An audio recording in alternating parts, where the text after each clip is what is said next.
Good evening. It is February 10th, 2021.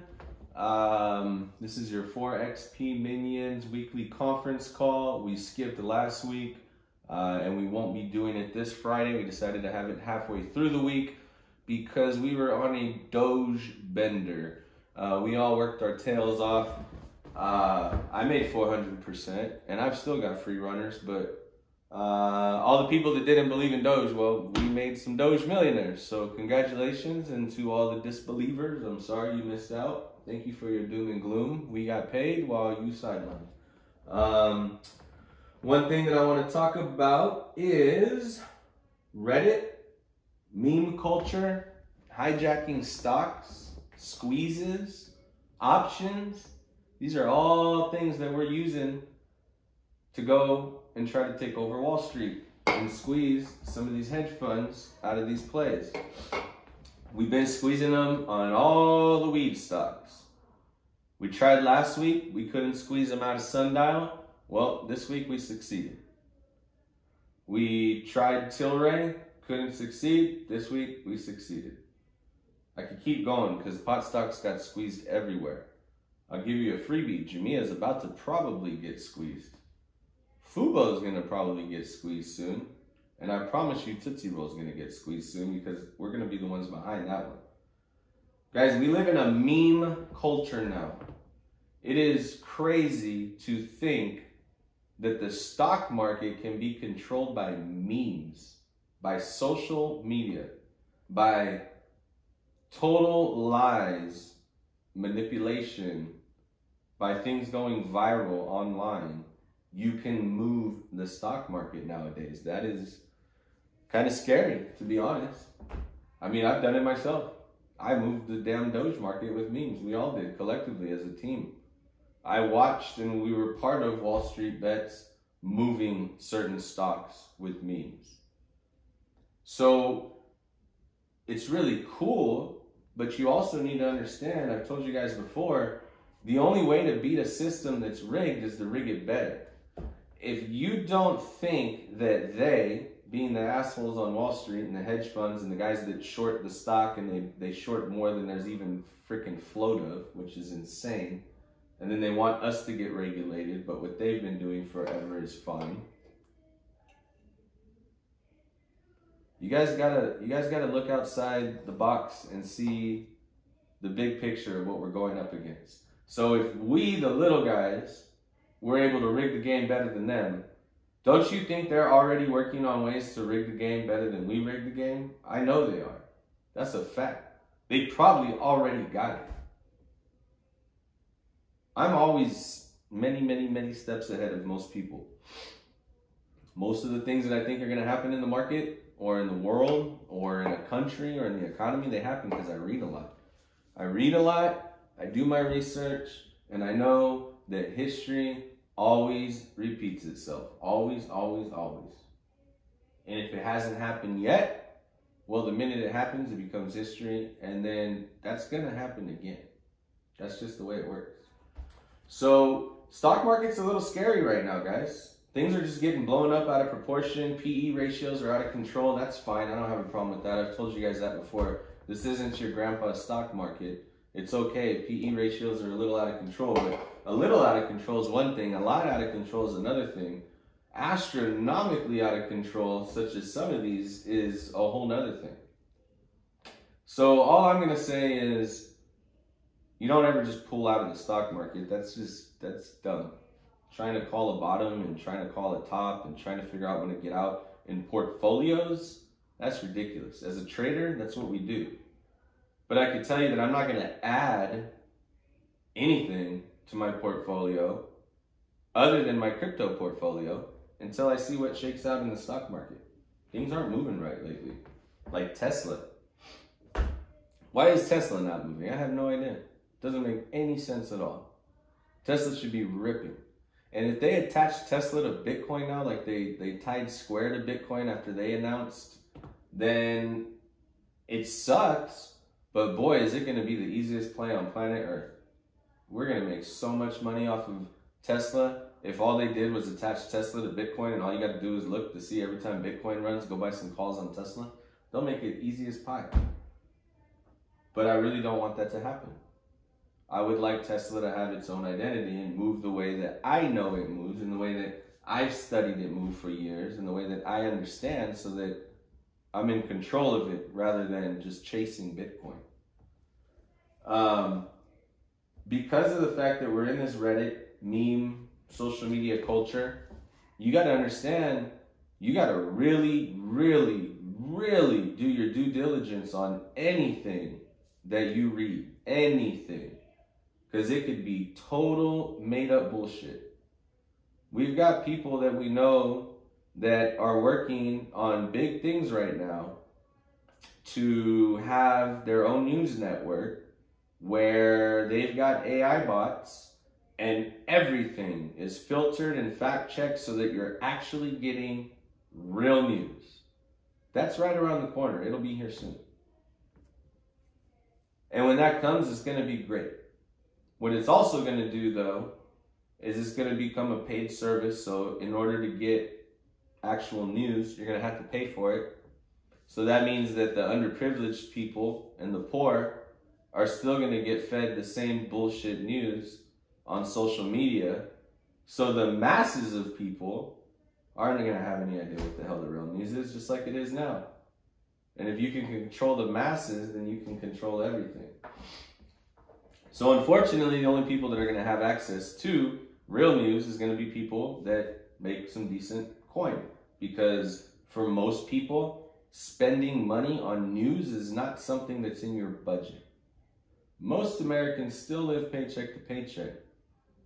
I would say probably nobody in my service does, or if they did, they no longer do. But the majority of America does. And the majority of America teamed up and decided to put all their stimulus checks to use to take out GameStop. And now, let me tell you, this isn't just the beginning, guys.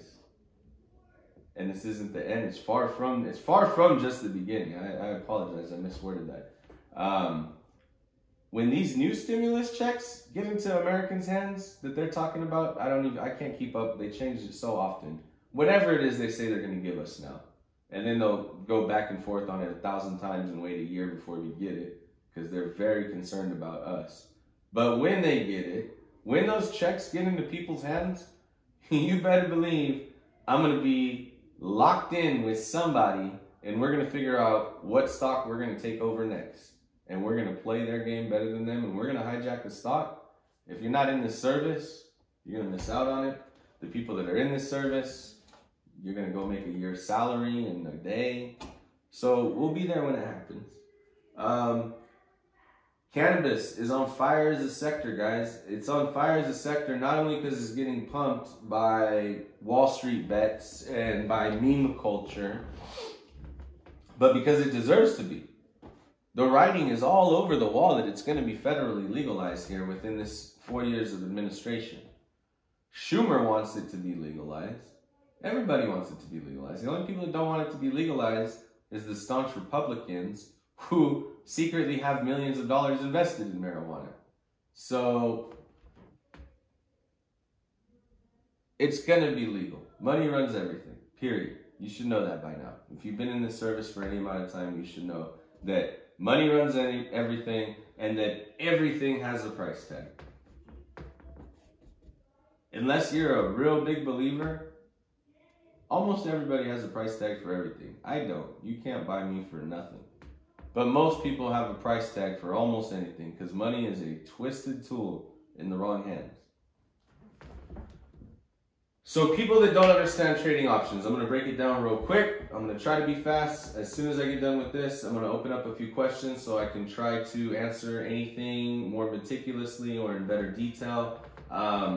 Trading options. Why do you trade options over equity? Okay, simple. Leverage. You trade options over equity because of leverage. Because I can go and buy a Canopy growth option like we did on a Super Lotto earlier this week for like 40 cents, which is $40. And I can go and turn that thing into like $400. I don't know what it did. I'm just giving you numbers. It went a lot, I know that. So let's say $40, it turned into $400 a contract. So I made $360 off of $40. If I want to make $360 off of Canopy, buying equity, well then I'm going to need to spend, let's see, 10 shares. Look, what is Canopy? Let me get you real numbers here instead of just give you numbers off the top of my head. It'll make more sense. Canopy growth is, let's just say $50. It's $52.50. So Canopy's $50. I want to make $350. If I go and buy $1,000 worth of that stock, that's 20 shares. It needs to move 35% for me to make $350. Or I can own the option that made me $360, $50 off of $40. It's a much more risky play than buying equity, but making money off of equity is for whales. That's not for the average person. You guys have seen me scalping stuff with big equity blocks lately, and it's child's play. It really is. Once you learn how an algo works and you understand how charts work, it's child's play scalping with equity. But until you've got that big whale account, you got to play options. It doesn't make any sense to play equity unless your goal is to never lose and build an account that's $1 million over the course of the rest of your life. Then that's probably not the right move for you. And I still don't even think over the rest of your life. If you start with less than 25 grand, or just say you start with 25 grand, I don't think you could turn that into $1 million before you die just playing equity. Maybe, I don't know. I could tell you that I could turn 25 grand into $1 million by the end of the year playing options without a doubt. So that's why you use options when trading. They're much more risky because they have an expiration. So at the end of that expiration, they're done. If they're not in the money and above the break even, your break even price is whatever strike you bought plus the premium. So if you bought a Canopy Growth $50 strike and the premium was $1.50, it has to be at $51.50 by the time it expires in order to not expire worthless, in order to break even if you have not cashed out of it before it expires.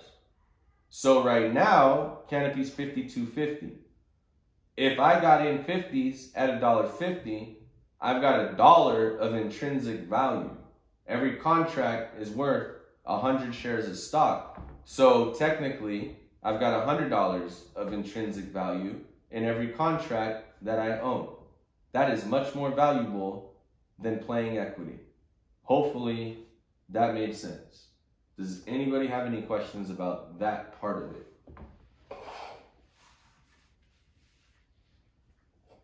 Great, and I just realized I've got Wolf on Wall Street in the back, and there was chicks naked, and now I got a feeling YouTube's gonna flag this and not let it go up, but we'll see.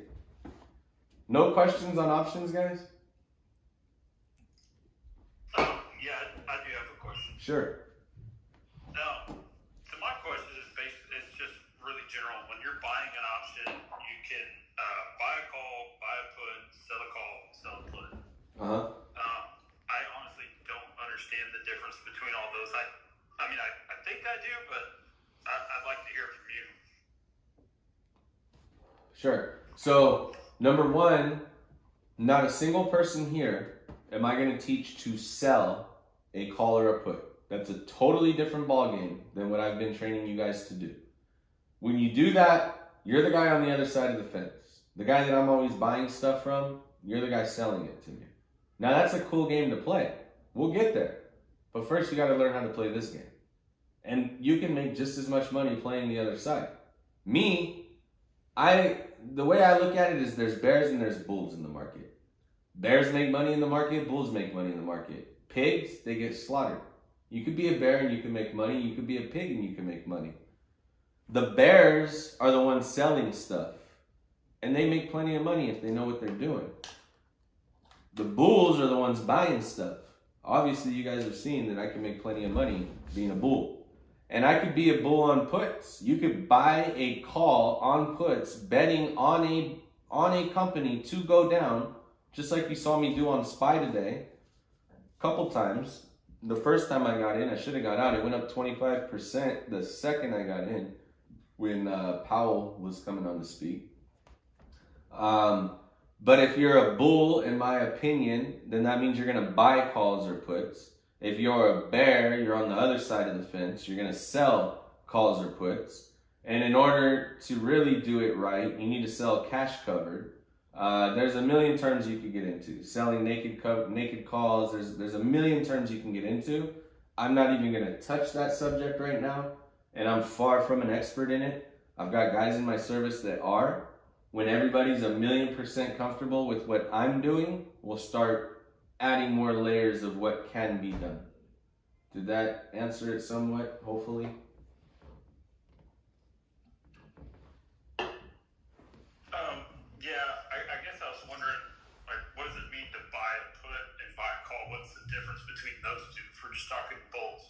So buying a call simply means you're betting on the stock to go up, and buying a put simply means you're betting on the stock to go down. If you buy a put and the stock goes down, then your premium goes up. If you buy a call and the stock goes up, your premium goes up. If you buy a put and the stock comes up, you lose money. If you buy a call and the stock comes down, you lose money.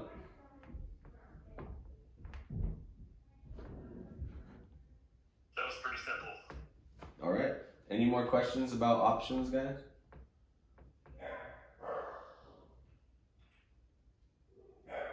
All right. Patterns. People are asking about how to read patterns. How do you see what you see? It's very simple, guys. Go order yourself a pattern chart on Amazon. Order whatever pattern charts you want. Study them. Understand them, learn how the candlesticks work. That's something that I would literally be completely wasting my time to teach you, because I could be doing so many other things that will make us money. Amari, don't you think maybe you can just leave it right there and not interrupt me? That would probably be the smart thing to do. Wow, kid totally tore me up. That is all things that you could learn by watching YouTube, honestly. I don't need to give you guys a tutorial on how to read patterns. Go buy some charts on Amazon and study them.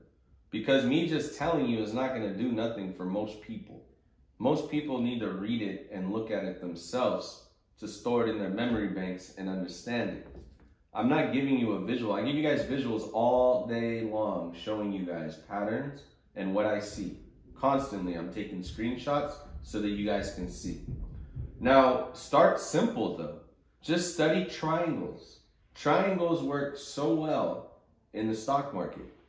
Learn what a flag is, learn what a bull flag is, learn what a bear flag is, learn what a falling wedge is, learn what a rising wedge is, learn what a double bottom is, learn what a double top is, and then start getting into things that are more complicated after you understand all the basic triangles.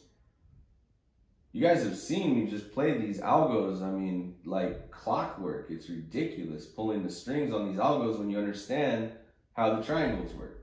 So learn triangles first. Once you understand triangles, then go and learn candlesticks. Once you understand candlesticks, then go and learn all these other crazy patterns. Because there's a lot of patterns, guys. And some of the reason why they're patterns, again, is because history repeats itself. So the majority of the time when you see that pattern, it is going to behave the same way it's behaved throughout history. Whenever something doesn't behave the way it should, that's when it's time to get the hell out of the play. Like today. I told you guys, I bought Tesla thinking it bottomed, because I can call the bottom on Tesla majority of the time, and it didn't. And then I thought it bottomed again, and I bought again. And then it did, but it never came up. So Tesla's not acting right. When something doesn't act right, you don't play it. You stay away from it. Doge, we already talked about that. Something that kind of scares me right now about the stock market is the fact that, and again, I'm not selling doom and gloom. I'm just telling you guys where I think the money's headed. So unemployment is high right now, guys. And the feds are still just pumping money. And if you want free interest on your cash, just go find out what the hell the Fed's buying and just go buy it, and you'll make more money than the bank will give you. But they're just printing money.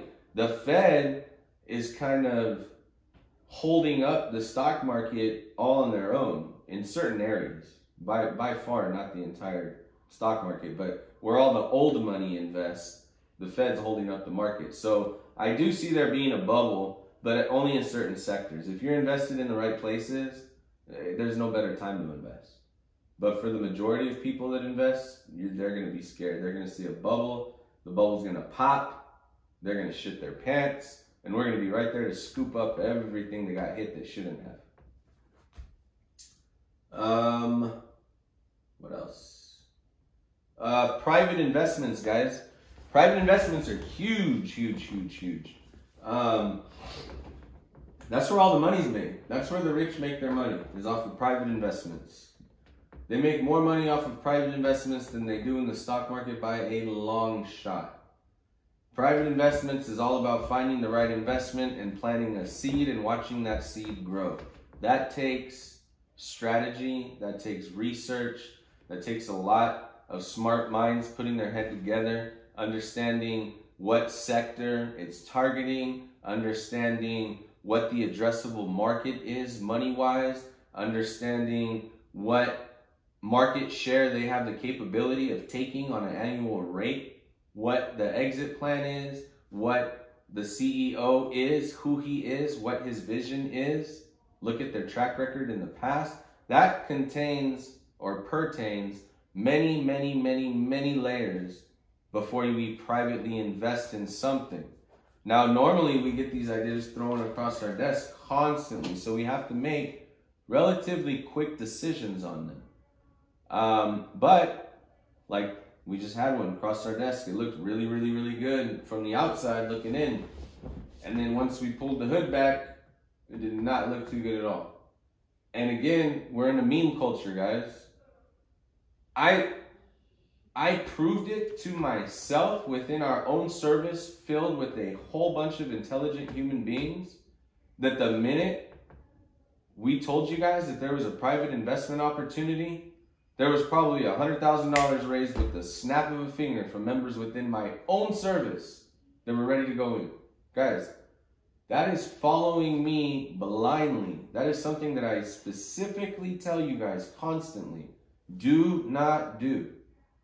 So if anybody, and this is a rhetorical question, you don't need to answer it because I already know the answer. If anybody has a good reason of why they should have just dove in and said, I'm in for 5K, I'm in for 10K, I'm in for, what are you putting in? I'll put in, if you got a good reason for that, I mean, share it with me later and let me know. But I don't think anybody has a good reason. And if your good reason is because I trust you, Anthony, and anything that you touch turns to gold, I would say that's a pretty good answer, but you're still stupid. So guys, do your due diligence, man. Don't just follow like a sheep. That's what everybody else does. I'm trying to teach people to not be the sheep. So with that company, and you can still make money off this company, don't get me wrong. But again, I'm a trader. This goes back to having an edge. I no longer feel I have an edge in that company. We did our due diligence. I don't see any edge. The only edge is that when they IPO, they either have to IPO at $5 or $10. And if you're getting in at $1, well, then you 5 times your money right out the gate. But guess what? You're locked up for 3 months. You can't sell for 3 months. Who knows where that stock goes 3 months from then? Not to mention, they've got 3 employees. They're all on the payroll. They're all paying themselves a lot of money. They have been with no type of revenue for years now. So to me, that's red tape, red flags all over the place. To me, that looks like we've been struggling since 2015. All the paperwork we got is 5 years old, and we're looking for an out. What's our out? We are going to go and hit the market public, and we're going to get paid fat, and we're going to retire, and we don't give a shit about the company. That's what I see. I could be totally wrong, but that's what I see. So again, guys, do your due diligence. Had any of you done any sort of homework, I can promise you at least half of you, easily half of you, would have never wanted to go in on this investment. Please research, guys. Don't be a sheep. I'm gonna get things wrong. I know you don't see it often and everybody's spoiled here, but I'm gonna get things wrong, and I will get something wrong bad. It will happen. But if we got 100 people here that are all entrepreneurial, that all understand different aspects of the market, different sectors of the world and the industries, we can have each other's back, so that if I look at something and I've got it totally ass backwards, I might have somebody in my service that specializes in that area that can call me out and tell me, hey dude, you know what? I don't think so. Look, here's my proof why. And let me read about it myself and let me research it and determine if I want to change my mind about that. But that's what this whole service is about, guys. Iron sharpens iron. God tells it to us in the Bible. I preach it to everybody in my service. If you don't have thick skin, you're not going to last in this service, because we believe that iron sharpens iron, and we believe in making each other better. I've had so much constructive criticism from this group that it amazes me, it truly does, that in all the corporations that I've seen, people that I've done business with, in all my years of being in that world and even running my own businesses, in the 3 months in here since we really launched this thing about 3 months ago and went live, I've gotten more constructive criticism that I've been able to receive from people and give out to people than I have in my entire life working anywhere else. And I love that. It makes me a better person. It makes me see the world different. It makes me a better investor. It makes me see things from the other side of the fence, because most people only see things from their side of the fence. And most people are too stubborn to even listen to what it looks like on the other side of the fence. A good investor listens to every side of the fence, and they do their research and they dig and they figure out, what does it look like the right answer is. You still might not know, but if you do your due diligence and you do your research, you're going to probably guess right the majority of the time, like I do. Does anybody have any questions about anything so far? We are almost done.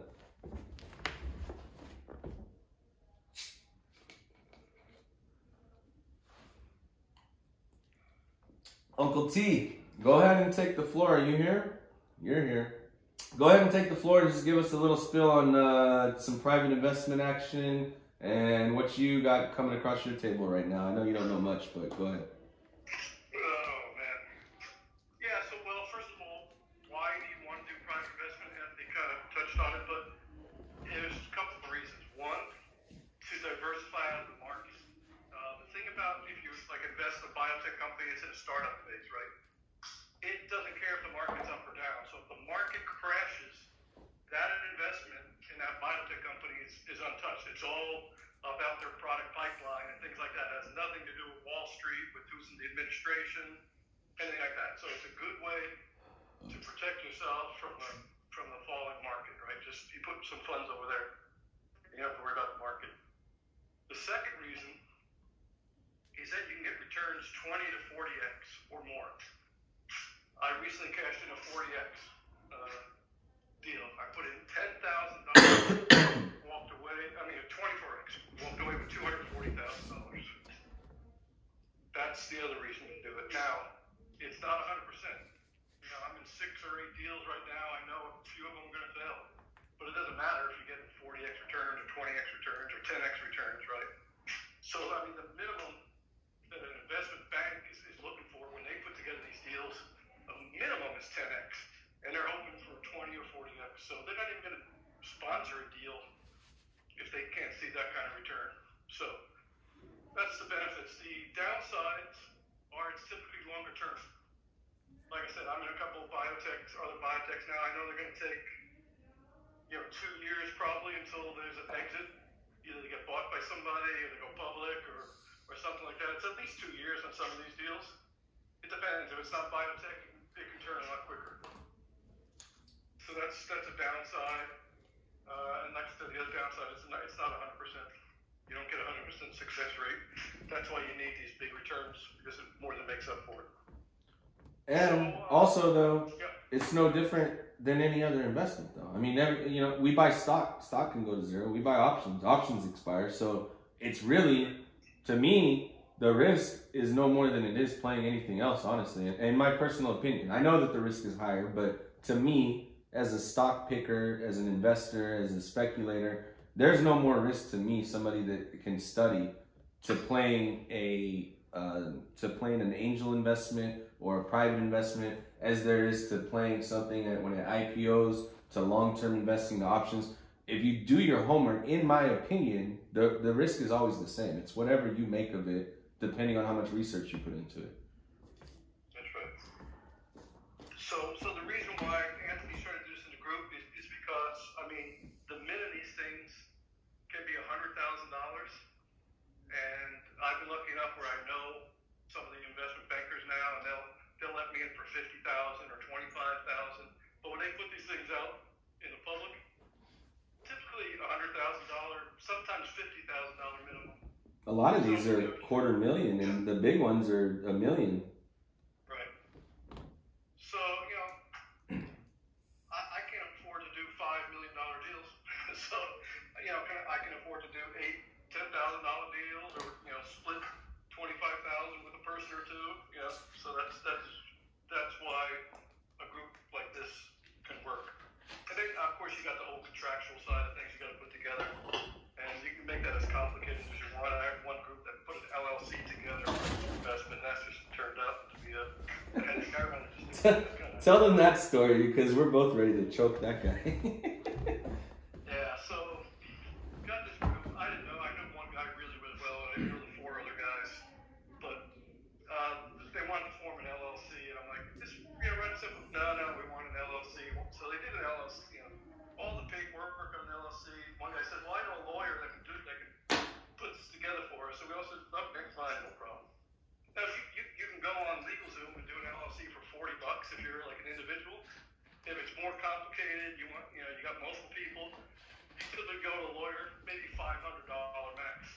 Well, this guy gets a bill from this lawyer, friend of his, for $5,200 together in LLC, and he pays it without telling anybody.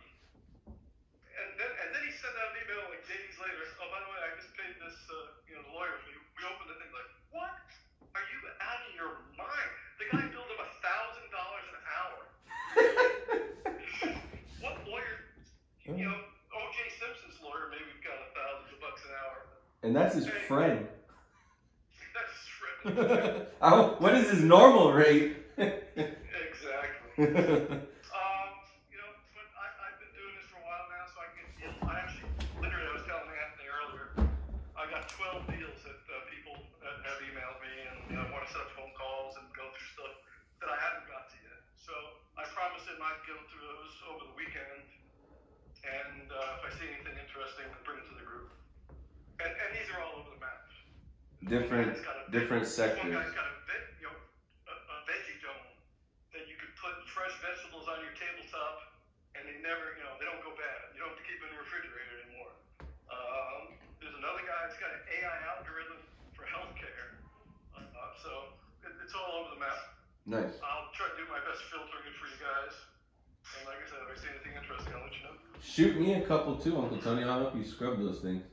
Okay, absolutely. I'll find some time this weekend. I don't think there's no way we're playing baseball, dude. We're having the worst freeze here in 30 damn years. Starting, I think tomorrow. Wow. It's gonna be 8 degrees on freaking Monday. 8 degrees. Holy shit. Yeah, I mean shit. I feel like I'm in Minneapolis over here, man. It's a little cool. Yeah. But yeah, so if you guys got any questions, or like one of these members say I got a deal, could you take a look at it? If you want to send it to me, fine. I'll definitely. I never turn down looking at any kind of deal. I say no to a lot of them, but I'll never turn down looking at anything else. Anybody got any questions for Uncle T here?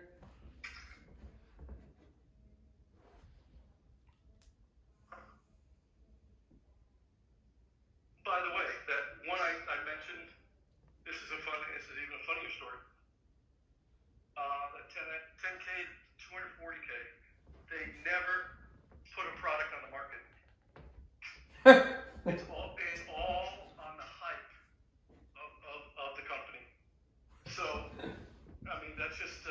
Just FYI.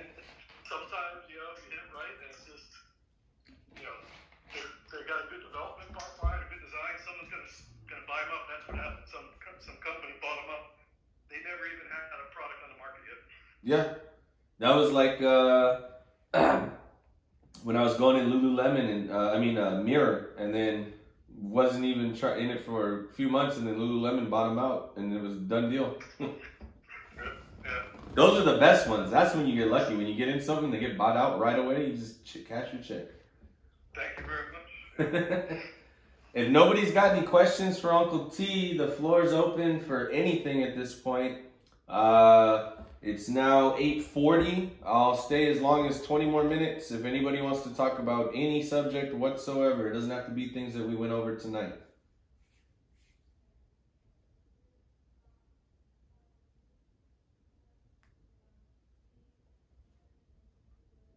We got a lot of people on here. No questions?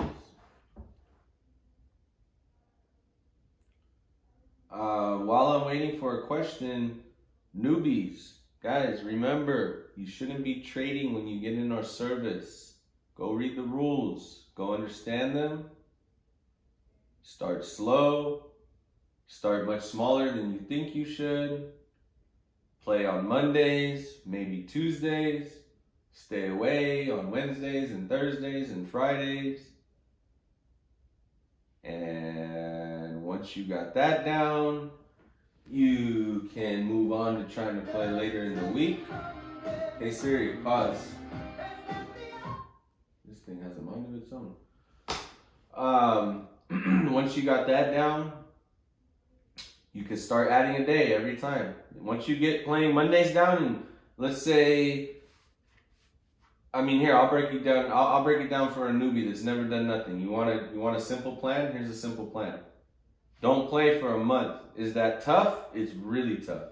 Can you go play a speculative play or a long and make a couple 100% and pay your monthly fee times 4 without doing anything besides playing one play? Which would be dumb. You want to play more than one play.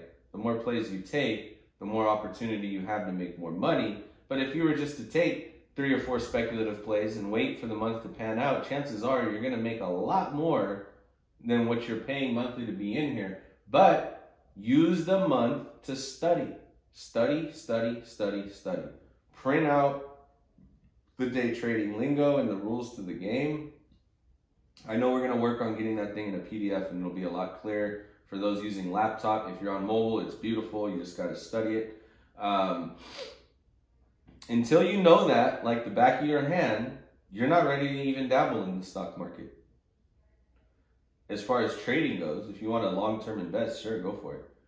But if you think that you're ready to day trade and you can't answer any question I've got about what is your level to plug out at, how many times do you plug out, what multiples of contracts do you buy in, what is your risk tolerance, what is your throw-up level, what is it that you absolutely have to get out, what is the most that you're willing to lose on a daily basis. Again, you should never have an amount that you're willing to make. That's dumb. You are now putting a cap on your potential for the day. But you should have an amount that you're willing to lose. And if you lose that amount, you should get away, take a nap, sleep it off, address the market tomorrow. You're done. The market beats you. It's going to happen. Walk away. If you start doubling down and playing stupid, it's going to beat you twice. And then it's going to whoop your ass in overtime. So be smart. Sit sideline for a month and learn while you're making money playing other speculative plays or playing in the crypto market. My God, go throw a dart at something, guys, that's recommended on the service, and go hit a double or a triple or a quadruple or a quintuple or a sextuple. It's ridiculous. You can throw darts right now in crypto. We're going to get a lot bigger into crypto here soon. A lot, because that's the direction the market's heading. DeFi, it's the way of the future, and the banks already see it. Vendors already see it. Companies already see it. Fortune 500 companies already see it. A lot of people already see it. It's the general public that doesn't quite completely see it. I'm done talking, guys. I'm done. We had a good meeting. We're in Tilray. We're in Sundial. We're going to absolutely open the market tomorrow up, I don't know, 1,000% maybe? Those $42 contracts, those got to be up way over 1,000% with Tilray. And those 65s, woo-wee. We'll see if they add more layers to it tomorrow because first we got in the 42s. We squeezed them out of that. Then they added the 45s, the 50s, the 55s, the 60s, and the 65s overnight. We got in the 60s and the 65s. We've already squeezed them out of that. So now we got to see what they add on us tomorrow and if we could squeeze them out of that too. It's all a game now, guys. We are in the driver's seat.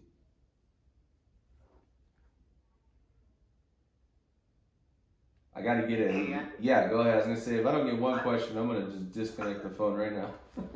I did have a question.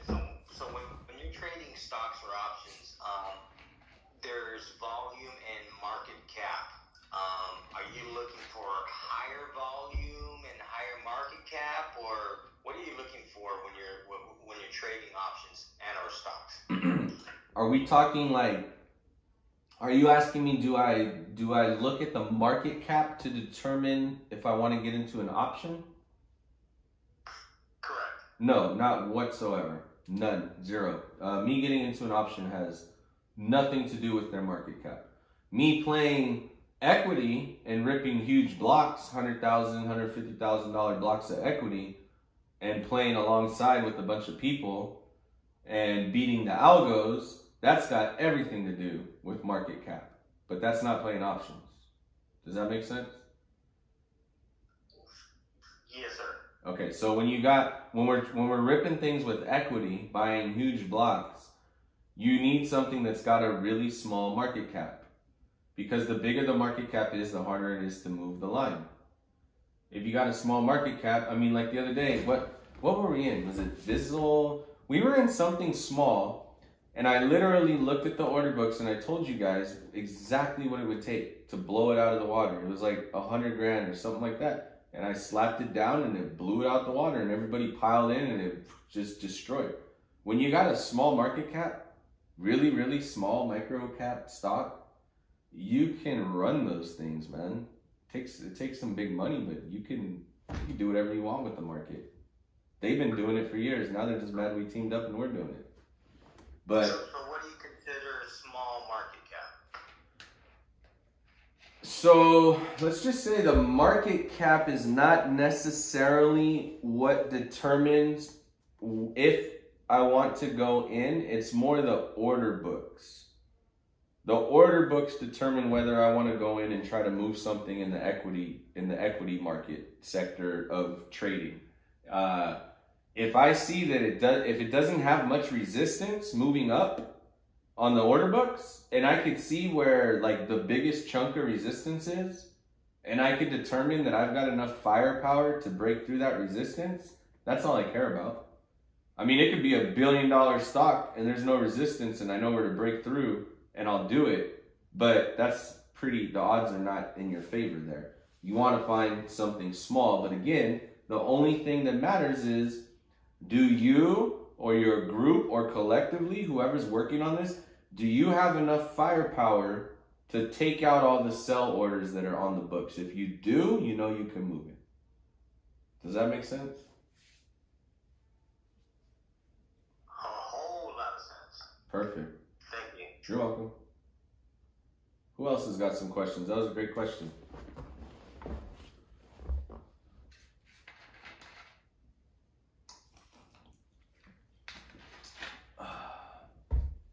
Where's my Jilly? Jilly's always got... Jilly, come on. Give me a question. Quit being shy.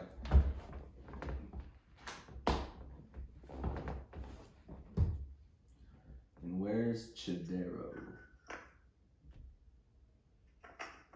Hey, Anthony. Yeah. Let me give you a question. Go ahead. So, in the crypto world, this F2 Pool guy, who seems to be some sort of guy down in Antarctica that does some Bitcoin mining, has been Okay. back in the scene again. And, like, there's a lot of that this guy is working with the Chinese government, trying to, like, disrupt the Bitcoin price, by lowering the price. Like, a lot of people are speculating maybe at 50 grand.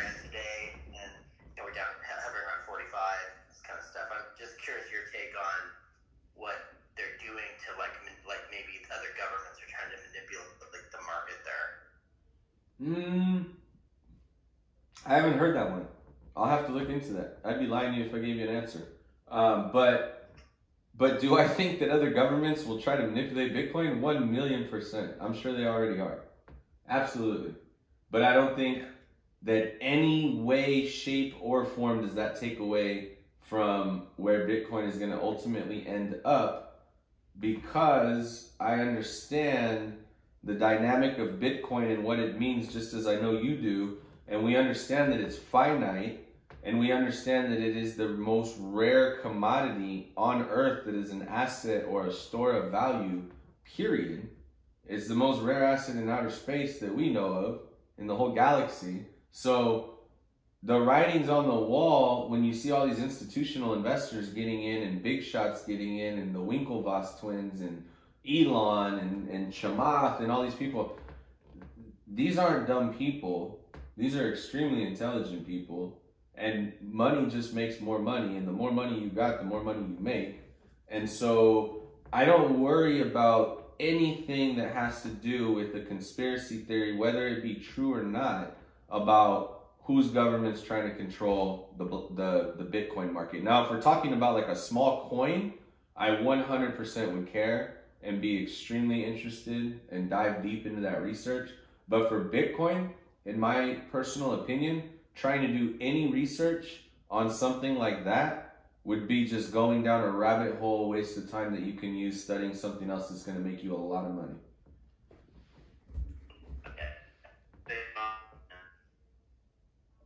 I hope you said you liked that answer. Your phone was breaking up pretty bad, but I'm not sure what you said. The same way about it. Okay, Just cool. like that, it's got a quantity, everything, yeah. Cool. Daniel, you had a question? Around, say, Bitcoin or crypto in general pricing, obviously in the stock market, we've got a bid and ask, a market maker that's there to basically guarantee a quick sale by manipulating the bid and ask if needed. And I've got a pretty good, obviously, understanding of how pricing and what drives the price in one direction or another happens in the stock market. How does the crypto market compare with regard to pricing and controlling that? Is there a buyer and seller for every transaction? I have no idea. So any feedback on that would be cool.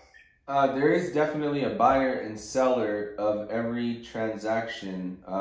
For me to get really technical into that, it would be probably above my head. I don't know. Is there any? I know Corbin's very educated in that. Is there anybody that's very educated in that can answer that question without making up lies or guessing?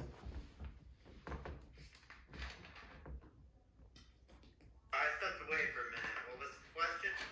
He wants to understand the dynamics of how, like in Bitcoin, and I believe it's different in every coin. I could be wrong, but are we talking every coin, or are we talking Bitcoin specifically, Daniel? We can probably use Bitcoin as an example, but I'm very curious with, Doge and everything else that we've been very into and following closely. And if we're trying to, drive it one way or another, I guess maybe I'm working backwards to say, how much does our buying drive it? It's the same as the stock market, but really what is that simple dynamic? And if we don't know, I'm happy to research and post it in any of the knowledge areas, but I'm just Sure. curious if anybody knows it. Yeah, Corbin, do you know the answer to that? Obviously, we know in the stock market it's as simple as somebody's got to bid, somebody's got to ask, and the market maker makes it happen and makes money on the transaction. I know in the crypto market, you're basically, if I'm not mistaken, and I could be wrong, you're just selling directly to somebody else. You're selling your asset directly to the buyer, and what the platform gets out of it is whatever fee they ripped off of you. Is that correct or incorrect? Partially correct, partially incorrect from my knowledge, because you have miners, right? Oh, true. Didn't even think about that. Go ahead and explain in detail what you know about that, Corbin. From my perspective on that, it would be more of selling, we're all selling to each other, right? But we have miners. So you have initial day one people that have been in on it, just like you paid initial investment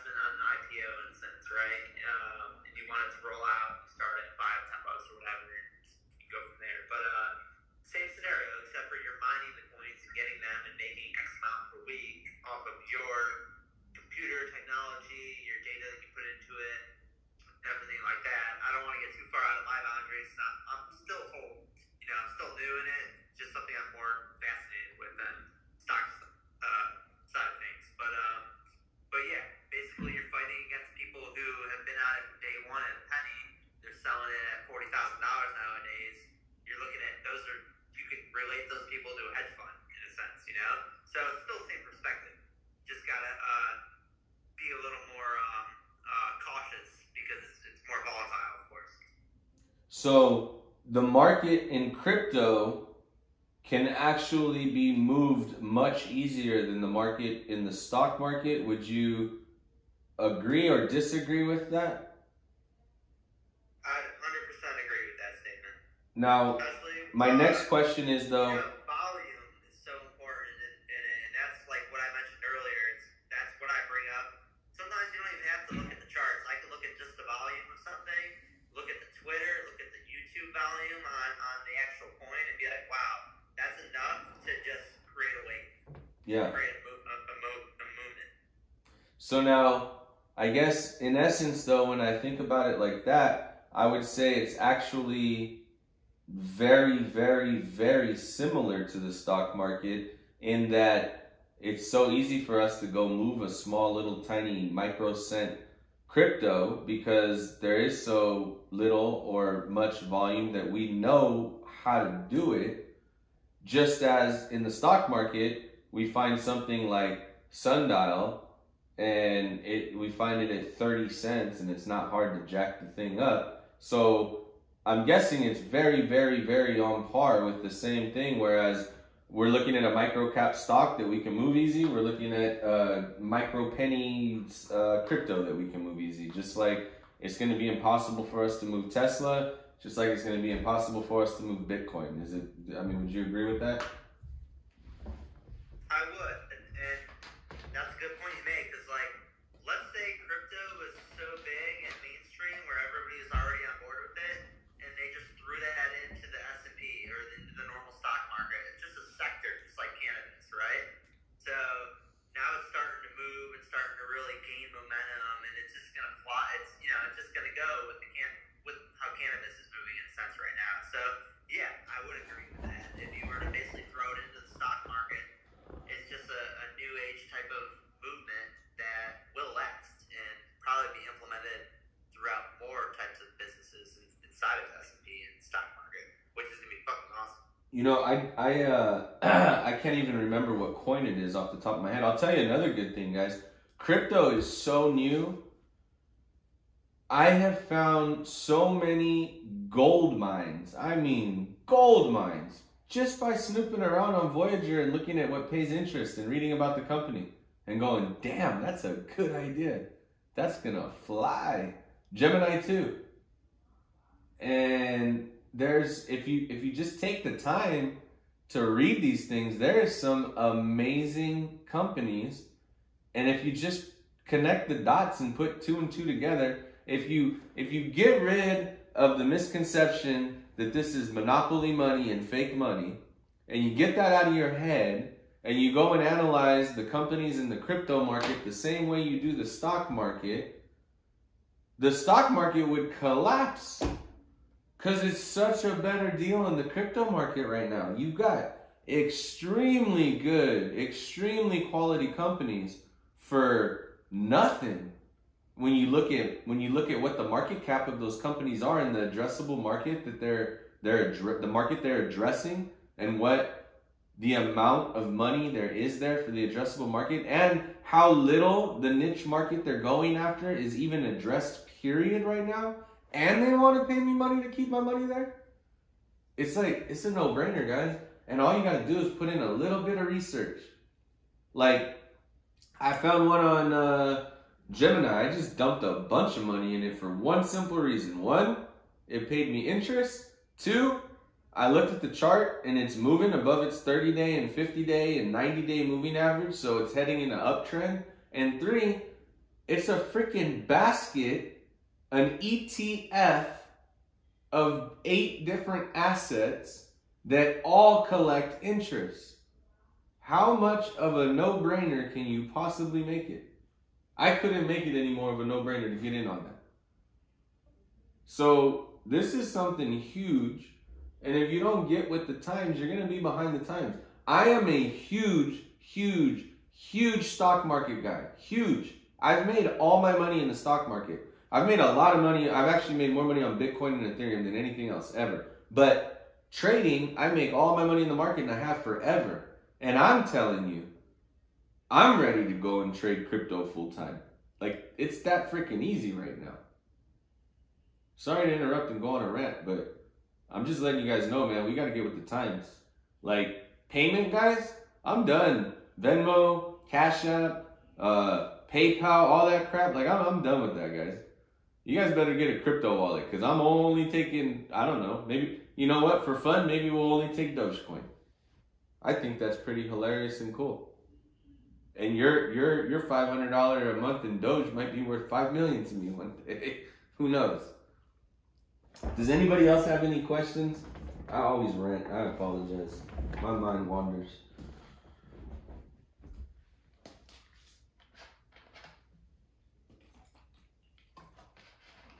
Hey, Anthony, I have a question. Sure. What are we forecasting the short-term growth for this, for the cannabis right now? You know, like, is this just frenzy just for a week or how long? Well, we'll have to see. What are we? It's February 10th. So we need to see what happens by the end of this month, because this could all just be squeezes. Now, Tilray had some very interesting information come out after hours. I think I linked it into the news or the Members Ideas channel. But you got to go read up about that. Tilray deserves to be pumping right now. Everything else, I don't know. They could just be squeezes. But Tilray, some amazing news after hours with Tilray. So my opinion on the pot market, a few things. Number one, I've been telling people for 2 years that pot is going to be one of the biggest gainers over the next decade. For 2 years, I've been telling people that. I said for the next decade, from 2018 to 2028, at that time, I said it will be one of the biggest gainers, period. We've already got little stocks that are up tens of thousands of % in the pot market, little OTC companies you've never heard of. So it's already done that for us. Now, mainstream, they look at things like Canopy Growth, Mary Jane, Tilray, Aurora Cannabis, Afria. You got all these pot companies that everybody knows, but even those have ripped. But that's not where the real money's at. Everybody knows those. You don't make money off of the stuff that everybody knows. So if you go dig deep, it's pretty simple. Go find some companies that got a great product. Find some companies that aren't going to go bankrupt. They got money on their books to make them through whatever. And that have some type of exit plan. Do a little research and read about them. You're going to find a 10 times play without even trying. Hell, you could get in... let me see what Mary Jane costs right now. And this is the worst marijuana portfolio to own. There's so many other ones. I'm not going to give them away for free, but there's so many other marijuana folders that are better. Mary Jane's $34 right now. I started buying this thing right after I bought it pre-crash. I think I started buying Mary Jane at like $20. And then I bought the hell out of it when it got below $10. I bought it again at $15. I bought it again at $20. My average price on it is only $17.50, and it's at $34.18. So I've got a 100% gainer on Mary Jane right now. I can't foresee Mary Jane not being worth at least as much as, let's say, Budweiser and who else is publicly traded? Guys, give me some alcohol companies. Besides Budweiser, who else we got for alcohol? Miller Lite? Are they publicly traded? No. Coors? Are they public? I don't know. Let's see. Coors, yep, they sure are. Okay, so you got Coors, $50 stock. You got Budweiser, $64 stock. There's 114 bucks. You guys got any more? Any more alcohol? I know there's a lot more. Give me cigarettes. Here, you want cigarettes? What, Philip Morris? Are they? What a pendejo. Who makes cigarettes now? I don't smoke cigarettes. Come on, guys. Who makes tobacco? Does Procter & Gamble have cigarette? I don't know, but I feel like my intelligence is decreasing. We gotta have somebody that knows who the hell a damn tobacco company is. Come on, guys. I guess I'll have to research it on my own. Anyway, you guys kind of defeated the whole purpose of this. What I was trying to do, huh? There are a few of them. There's Philip Morris International. You also got like British American Tobacco. Okay, so Philip Morris. Marlboro, Virginia Slims. Marlboro, let's see. Marlboro.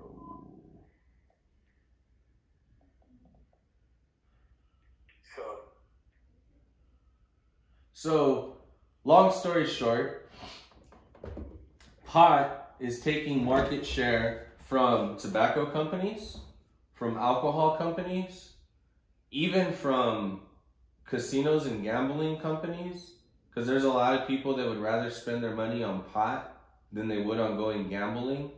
The same people that like gambling would like to enjoy smoking their pot without gambling. Go ahead, you got something to say? No? All right, thank you, V-Raj. So you could take all these little companies and start adding them up. Look at their market cap. Just look at what their shares cost. It's not hard to fathom that Mary Jane, who holds a bunch of portfolio of random pot stocks and mostly just the big ones. You're not gonna get the rippers holding Mary Jane. You've got to go find those on your own. But there will be some in there, but they're going to be so small weighted in that portfolio, they're not going to make a dent in it.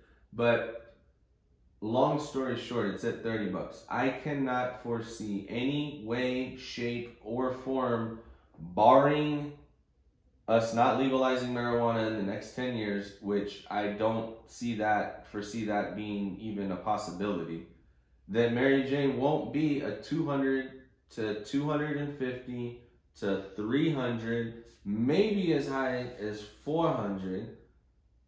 And just because it would be funny, and the funny thing always ends up being the usual outcome, it'll probably be $420 within 10 years.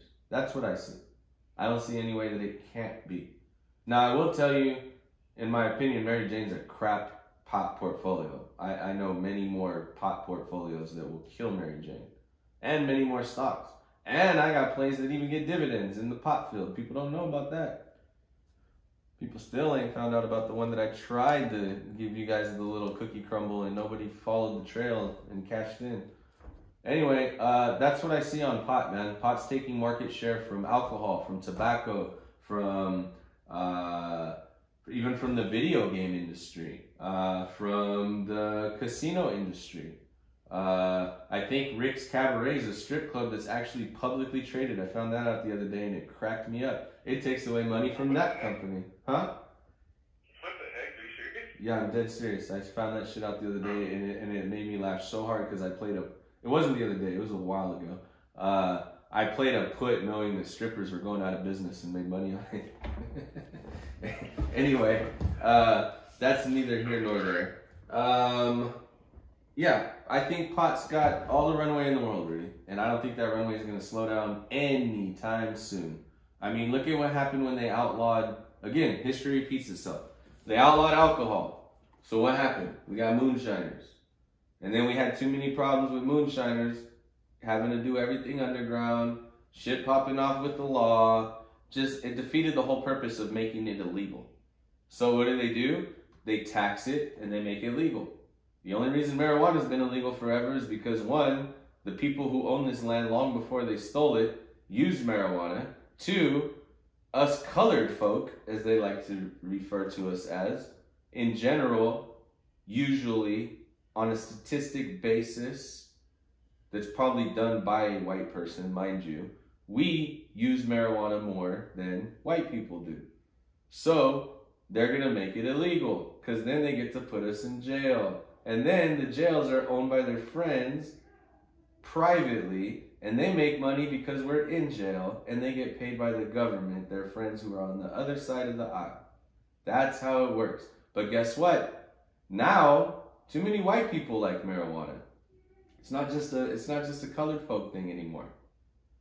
So now they've got to make it legal. And they saw how much tax revenue money the state of Colorado got on year one, that all these people in office probably shit their pants and couldn't wait to get on board. And the lobbyists have been lobbying harder for marijuana to become legal for the last few years than I've seen them lobby anything ever. So that's my whole spill on marijuana. Any other questions? Rudy, did I answer that good enough for you? Yeah, appreciate it. Thank you. No problem. And white people, I'm half white. Don't take offense to me saying white, please. My mother's got red hair, blonde hair, and green eyes. And Yeah, that Aurora Cannabis, yeah. as far as it being a stock to hold in your portfolio, is that a good one to hold, or? I mean, it's a very, very, very, very, very safe bet. It's not gonna go down as long as they don't go bankrupt. And Aurora's got too much money to go bankrupt. When they were in trouble of going bankrupt, they snapped their fingers and raised the money 2 or 3 different times. So that alone tells me what I need to know about it. They were in trouble because of the pandemic and because there was an overage of bud, because there was nowhere to go send the flower, because everybody's trying to figure out what the damn law is and nobody knows and that's a Canadian company too.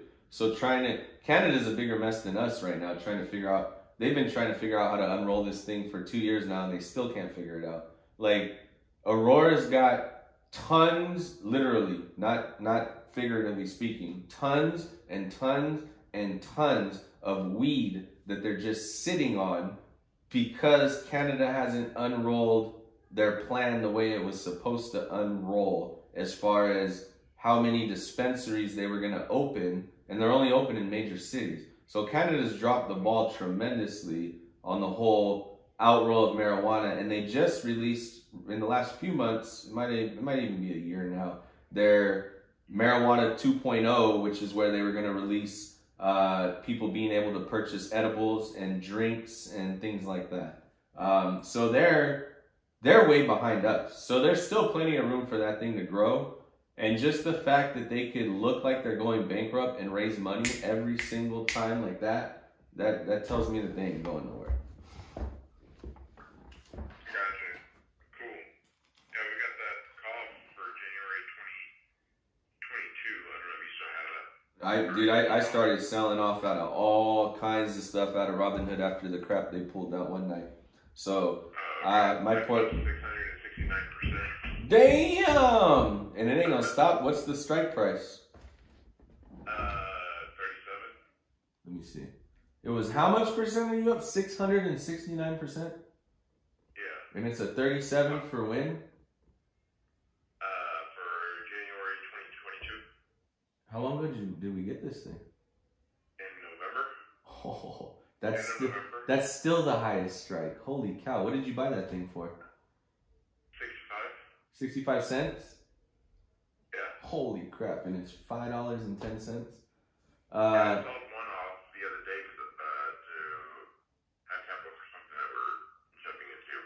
There's I think it was when I was trying to get to GameStop. 4,000. There's about 5,000. There's still $2.5 million on this call, so I don't think it's gonna slow down. Yeah, I have another one still for 37. Not 37. The other one's for 30. That one's only up 226%. Only. Rough times In there. comparison. Tough time, Javi. My call's only up 227%. You kind of suck at your job, Anthony. Never wrong on the lawn, right? Never long on the lawn. Anybody else got any questions? A-Pie, come on, technical man. Are you at practice right now? You've always got some good technical questions. I just got it out, man. I was just listening in on y'all. Cool. Hey, do you have anything? Have you heard of the UVXY? Yeah. Like, Three times leveraged. Yeah, you ever use that as like an insurance play? Many times. You know what I mean? Yeah. Look at you starting to go and find out some crazy things on your own. Yeah, dude, I've ripped the VIX short-term futures. You play some calls on those, holy moly. This thing can move 27% in a day, like no problem.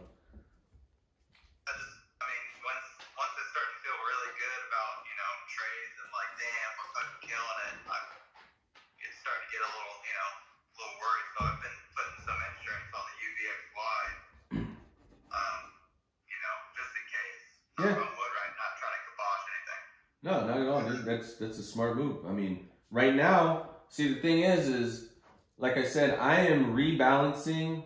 I'm actually, besides a few portfolios, I have been actively cashing out of everything everywhere because I am much better at being able to have all that money sit in front of me and figure out where I'm going to allocate it into every single portfolio that I've built, rather than try to be transferring crap all over the place. To me, it just helps me out, and it makes a lot more sense to me to do things that way.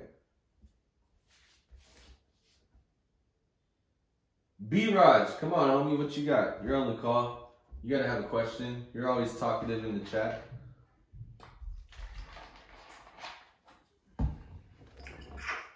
know, I've learned a lot, so I don't really have any questions at the moment. I need to digest everything, and I'm sure, you know, as I marinate on it, I will definitely have some questions. Cool. But I do appreciate it. One at a time. What'd you say, homie? Sorry. Yeah, I have a question. Sure. So, I guess I'm not understanding what the futures are. Futures, it's contracts, just like the stock market. Playing futures in crypto is the same as playing an option call in the stock market. Okay. No different. Well, people will, it'll catch on. It's already caught on huge in Bitcoin, but apparently it's about to pop off in Ethereum. Which just tells you how big Ethereum is. People don't realize Ethereum is just as big as Bitcoin. A couple things, guys, that I want to discuss. Over the weekend, I believe my son does not have any baseball, so my father's coming in on Friday. I got to pick him up from the airport right after the market closes. He knows that I'm working a lot right now, but I also know that I don't get to see him much. So 100%, there's going to be a day that I totally take off next week. If the golf courses are not frozen over, I always go golfing with my dad. I usually golf like 2 rounds a year, and they're both with him. So I will take a day off 100% next week. If you guys want, you're more than welcome to go start a chat in Members Ideas and let me know and vote on what day you want me to take off. And I'll take off whatever you guys think is the most convenient day for me to take off, that you guys will miss out on me running a call a day to make money. I'll also tell you that I still play the market when I'm golfing. So don't think that I won't be texting my plays. I just won't be on a live call all day. So that's one thing. 2, I've got a lot more channels that I need to build out. A lot more channels. I want to get a lot more organized and specific, channel specific, so that we don't have random chat all over the place. As I start building these things out, I will tag at everyone. When you see those at everyone's, I know there's a lot, guys. Please, if you don't do anything though, at least read when I mention at everyone, because I do that because I want you to read whatever it is that I wrote. It's important, no matter what it is, whether it's a news story, whether it's updating you about terms and conditions, whether it's showing you a chart on a play that we're in, whether it's talking about the humpback whale. It doesn't matter what it is. If I tag at everyone, please go look at that, because the majority of the time it's very time sensitive, and you might be in on a play and I'm on the live call all day long and everybody on the live call knows what we're doing, but you don't. And if I tag at everyone, like for instance, you know, we were about to pull the rug on something a couple days ago and it was overnight. I think it was Doge, and we can't get everybody on the call. I can't go and call everybody personally. So I did the best thing I could do, which is tag at everyone that at whatever cent it was, we're going to all cash out. And that's the best that I could do. So I'll get a lot more specific in the channels. We're all going to have to get trained to use this thing properly. I know for, you know, old people like my Uncle Tony, who already logged off the call, they're not the biggest fan of Discord because they think that it's confusing and they think there's too much and it's overwhelming.